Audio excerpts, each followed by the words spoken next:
Hello, hello. Hello, my loves. This week's episode, as you can probably hear from my voice, going to be a different energy, different pace than the other episodes I've recorded this month. It's been a busy month for me on the podcast.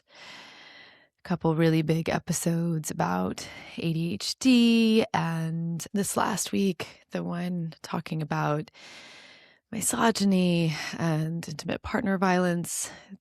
It's been a lot for me this month.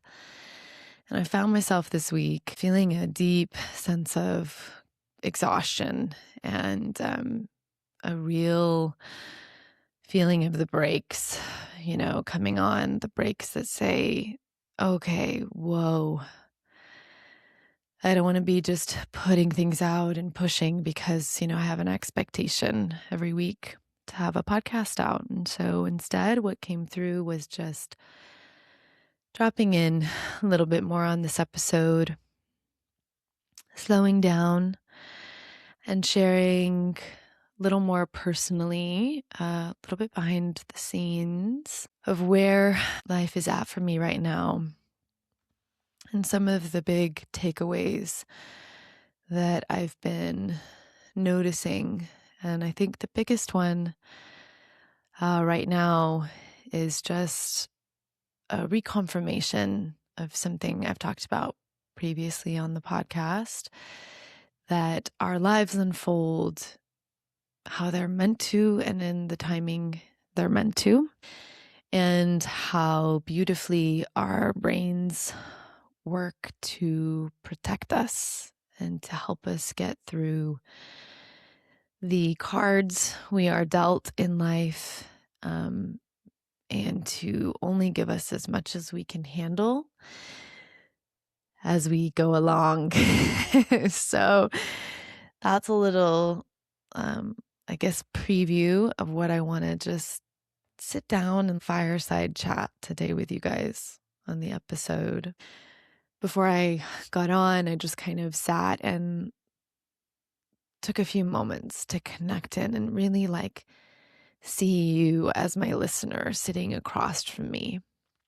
I don't know about many of you out there, what you're going through right now, but the just everything that's happening in the world, as a deeply empathic individual, I feel it acutely. And I feel this responsibility to stay aware of what's happening in the world, and also at times just overwhelmed by the pain and the violence that's especially happening right now at the moment in Minneapolis and with ICE. And it can feel like too much to hold at times.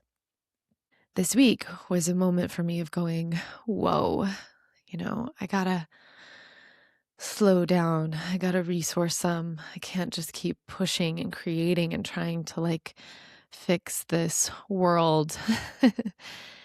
I gotta get back to some of the basics. And a big part of that, couple things that I'm hoping I'll remember, because I'm not using any notes on this episode. Really just wanted it to flow out of me straight.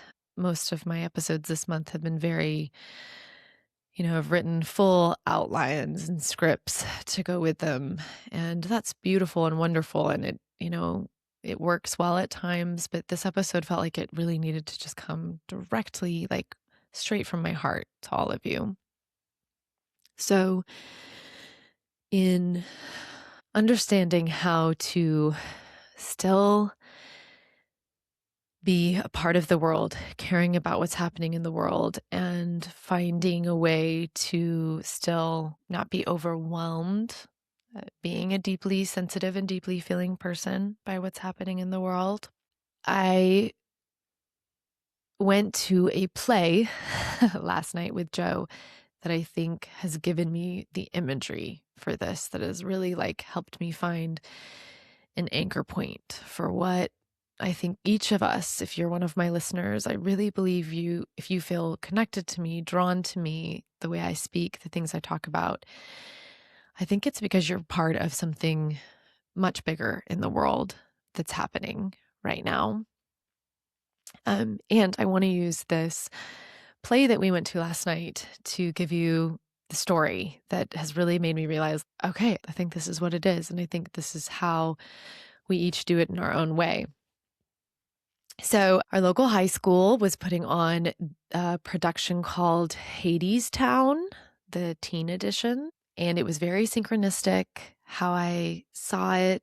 I normally wouldn't come across something like that. And when I saw it, the name piqued my interest and I went and looked it up. And as I started to read more about it, I was like, ooh, this sounds like something that I might want to see.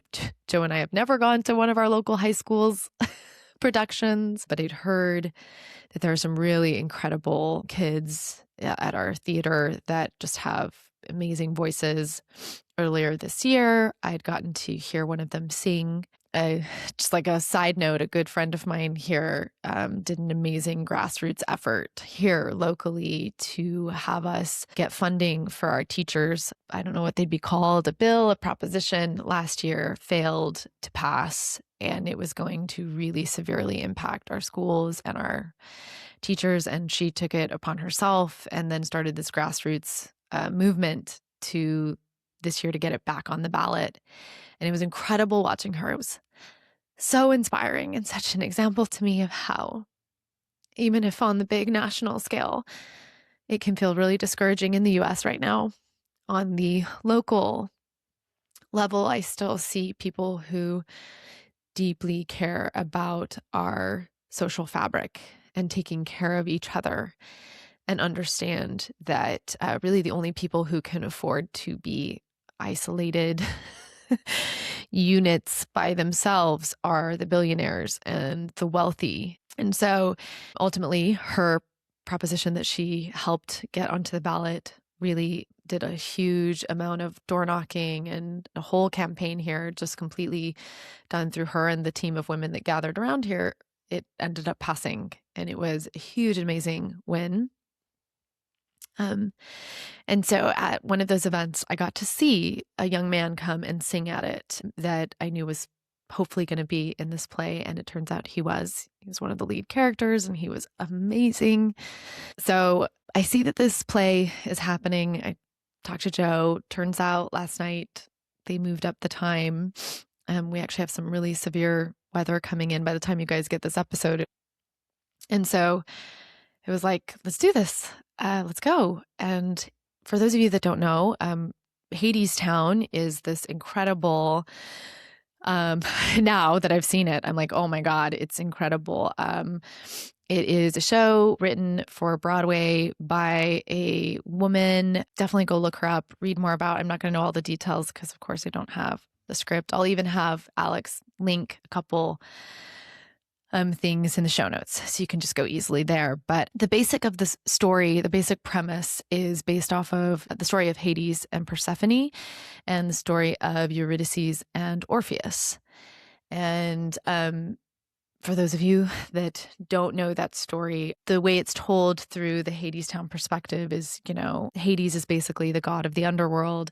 Persephone was stolen by him and got married to him. And so half of the year she has to live down in Hadestown, half of the year she lives in the topside world. Their love story, and in Hadestown, it's more of a love story. There's lots of different versions of the Hades and Persephone story, but in Hadestown, there's their love story, and then there's the love story of Orpheus and Eurydice.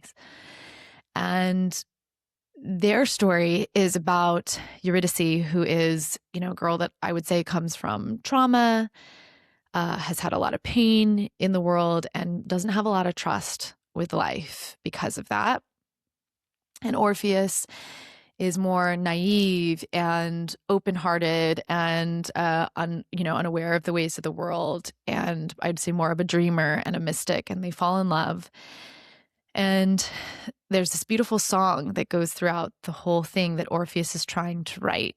Basically, the way the story goes, they're topside, they love each other, things get hard, and Eurydice ends up making a deal with Hades and going down to the underworld. And when you get down into Hadestown is all about wealth and, keeping poverty out and keeping the poor people out. And the poor people are the problem and they're the evil ones. I mean, there were just so many themes that I was like, yeah, that's like literally what we're watching right now in the social fabric in the US, and how those of us stuck and just a part of the machine of this capitalistic culture are really being eaten up by the system, when you can't enjoy or live your life because all of it is spent trying to make the money that you would need to actually live your life. There's an issue with the system. That doesn't mean you've done something wrong as much as that means the system is not built for humans to thrive in. And we know that now. We're becoming way more aware of that in the US as we're seeing it fall apart and realizing, oh, there are people in other countries that don't live like this. The lies, in some ways, we've been sold that this is the one and only way to do it. As you get more and more educated, you realize, whoa, it's not what I've been told and sold. And so that's a big, big part of the story in Hadestown. But Eurydice, in her fear that she won't have enough, makes this deal with Hades and goes down into the underworld. And Orpheus goes to get her back. And he manages to get past these feats with this song that at the heart of it is about love. And you'll have to, go hopefully see a production of it yourself to get like the whole story. But you're hoping this whole time, that Orpheus is going to be able to go down and get Eurydice. And Orpheus does, like through this song, he softens Hades' heart. He's helps Hades and Persephone like reconnect. And Hades ends up making a deal with him that he can leave with Eurydice, but he must not look back. He has to keep his head straight ahead. And even though he won't be able to like hear her or see her, he has to just keep walking.